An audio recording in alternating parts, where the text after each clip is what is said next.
اللہ اکبر، مجھے بہت پرانی یاد آ گئی۔ میں ایک بزرگوں کے پاس گیا اور ان سے میں نے عرض کی، حضور سکون قلب کے لیے دعا کیجئے۔ تو وہ فرمانے لگے کہ یہ تو تڑپتا ہی رہے تو اچھا ہے، اس کی تڑپ ہی زندگی ہے، اس کا تڑپنا اور بیتاب رہنا ہی زندگی ہے۔ آتش کا شعر ہے اور کتنا کمال اس نے لکھا۔ وہ مزہ دیا تڑپ نے میری آرزو ہے یا رب، وہ مزہ دیا تڑپ نے میری آرزو ہے یا رب، میرے دونوں پہلوؤں میں دل بے قرار ہوتا۔ وہ کہتا ہے ایک پہلو میں دل ہے اور وہ تڑپتا ہے یاد محبوب میں، تو اتنا سرور آتا ہے کہ راتیں بیت جاتی ہیں۔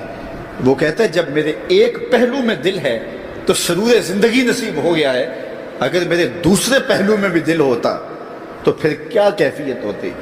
اور یہ دل جو ہے پل پل بدلتا رہتا ہے، گاہے خنداں گاہے گریاں، کبھی اداس ہوتا ہے، کبھی سرشار ہو جاتا ہے، کبھی غمگین ہو جاتا ہے، کبھی مسرتوں سے لبریز ہو جاتا ہے، کبھی یاس اور قنوط کی کیفیت میں چلا جاتا ہے، کبھی امید کی بہاریں آتی ہیں۔ تو یہ عجیب اس کی کیفیت، یہ بدلتا رہتا ہے، تغیر پذیر ہوتا رہتا ہے۔ اور قلب بھی اس کو اس لیے کہتے ہیں کہ اس میں تقلیب ہوتی ہے، یہ بار بار بدلتا ہے، لمحہ لمحہ اس کی حالت تبدیل ہوتی ہے۔ تو یہ رب نے ایک عجیب کائنات بنائی ہے، عجیب رنگ بنایا ہے، اور یہ دل حضرت انسان کو دے کر کے اس نے اپنی محبتوں کا مرکز بنایا ہے۔ رب نہیں چاہتا کہ اس میں کوئی اور بھی بسے، وہ کہتا ہے یہ ڈیرا تو میں نے اپنے لیے بنایا ہے۔ اور بدبخت تو نے کسی اور کو بسا لیا یہاں، تو نے خواہشات نفس کو یہاں بٹھا لیا، تو نے شیطان کو جگہ دے دی۔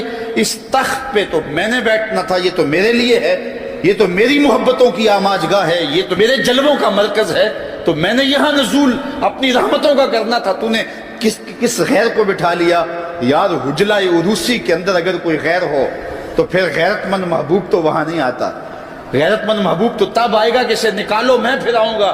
کہا خواہشات کو نکالو، حرص و ہوا کو نکالو، آرزوؤں اور تمناؤں کو نکالو، دل کو پاکیزہ مصفہ ستھرا منور اور مطہر کر لو، اور پھر آواز دو میرے مالک ہر تمنا دل سے رخصت ہو گئی، اب تو آجا اب تو خلوت ہو گئی۔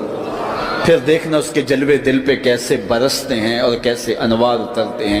دل وہی دل ہے جس میں دل بر کے ڈیرے ہیں، اور جو دل بر کی یاد سے خالی ہے وہ دل نہیں ہے، وہ گوشت کا ایک لوتھڑا ہے۔ اور ایسا لوتھڑا تو جانور کے بدن میں بھی ہوتا ہے جو صرف خون سپلائی کرتا ہے۔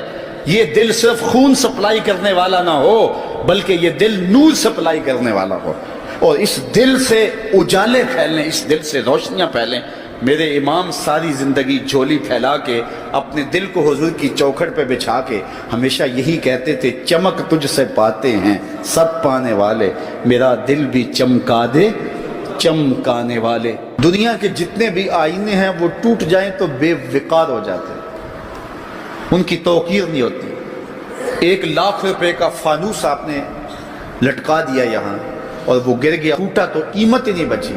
لیکن دل ایسی کائنات ہے جتنا زیادہ ٹوٹے اتنی ہی قیمت بڑھتی ہے۔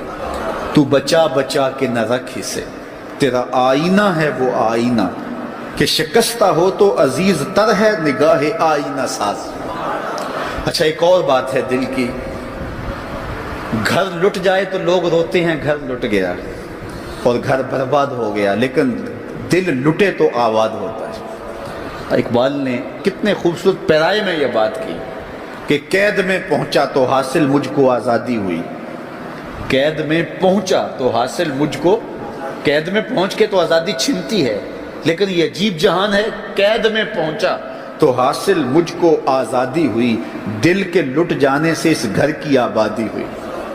تو یہ لٹتا ہے تو آباد ہوتا ہے، وہ دل ہی نہیں جو ابھی تک لٹا نہیں، جب دل لٹتا ہے تو آباد ہوتا ہے۔